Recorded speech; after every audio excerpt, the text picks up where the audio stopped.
Iran का major general रहे कासिम सुलेमानी को 4 साल पहले आज का ही दिन अमेरिका ने ड्रोन हमले से मार डाला था। इसका आदेश खुद तत्कालीन अमेरिकी राष्ट्रपति डोनाल्ड ट्रंप ने दिया था। इस हमले को इराक में उस वक्त अंजाम दिया गया था जब सुलेमानी बगदाद एयरपोर्ट से उड़ान भरने की तैयारी में था। इस हमले में Iraqi militia commander Abu Mahdi al Muhandis का भी मौत हो गया था। कासिम सुलेमानी को ईरान सिर आंखों पर बैठाता था। वो ईरान में सर्वोच्च नेता आयतुल्लाह अली खोमेनी के बाद सबसे शक्तिशाली व्यक्ति माना जाता था। उसकी मौत के बाद ईरान के केमान शहर में उसके जनाजा में खूब भीड़ हुई थी। यहीं पर सुलेमानी का कब्र है, जहां बुधवार को लगातार 2 बम धमाके हुए। इन धमाका में 105 लोगों की मौत हो गया और 170 से अधिक लोग घायल हो गया है। ईरानी रक्षा मंत्री ने इस हमले का दोषी इजराइल को बताया है और ये चेतावनी दी है कि वो इजराइल को छोड़ेंगे नहीं। अमेरिका ने कासिम सुलेमानी को नंबर 1 आतंकी करार दिया था।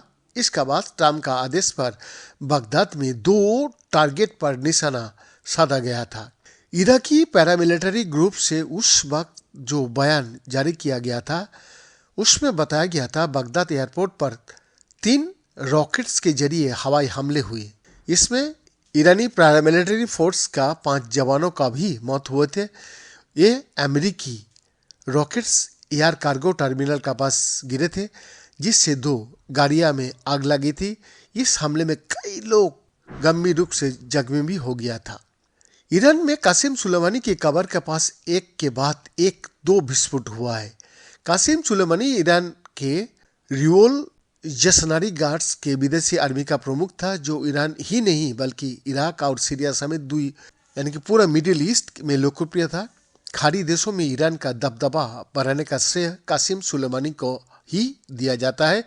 यही वजह है कि इसराइल, अमेरिका, सऊदी अरब सुलेमानी को एक दुश्मन के तौर पर मानते थे। 2018 में सुलेमानी उस वक्त सबसे ज्यादा सुर्खियों में आया था जब उसने ईरान की नई सरकार बनाने में अपनी सीधी भूमिका स्वीकार की थी।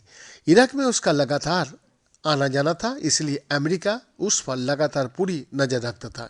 कासिम सुलेमानी खाड़ी देशों में बहुत लोकप्रिय था। खासतौर से उसकी लोकप्रियता 2013 के बाद बढ़ी थी, जब उसने सीरिया संघर्ष में ईरान की भूमिका को स्वीकार किया था। वो लगातार अपने सोशल मीडिया अकाउंट पर सीरिया संघर्ष की तस्वीरों को पोस्ट करता था। अमेरिका ऐसा भी मानता था कि कासिम सुलेमानी न ही इराक और सीरिया के बीच बेहतर राजनीतिक संबंध बनवाए थे, बल्कि और कुछ।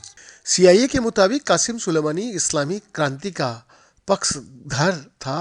वो पश्चिमी देशों में भी ये क्रांति लाना चाहता था। इसके लिए वो तमाम देशों की सरकारों को प्रभावित करने की कोशिश में जुटा था।